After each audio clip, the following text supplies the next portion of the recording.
Personal na pinangasiwaan ni Police Colonel Dionisio Bonoy, Provincial Director ng Benguet Police Provincial Office, ang nagpapatuloy na search and rescue operation sa Silan, La Trinidad, Benguet, kasunod ng naganap na landslide sa lugar.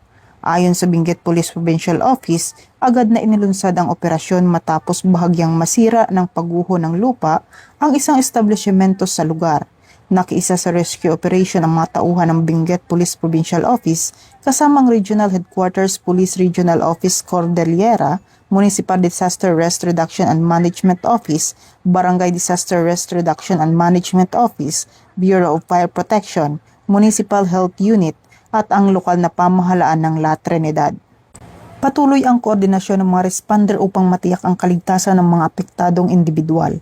Ayon sa Benguet Police Provincial Office, nananatiling nakaalerto ang kanilang mga tauhan at patuloy na nakikipag-ugnayan sa iba't ibang ahensya upang matiyak ang mabilis at maayos na pagtugon sa anumang insidenteng dulot ng masamang panahon.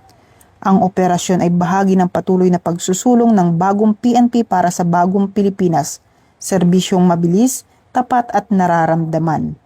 Mula dito sa National Headquarters ng Philippine National Police, ako po si Patrolwoman Dara Falogme, nagbabalita para sa Police News Network, alagad ng batas, tagataguyod ng balitang pulis, bagong PNP para sa bagong Pilipinas, serbisyong mabilis, tapat at nararamdaman.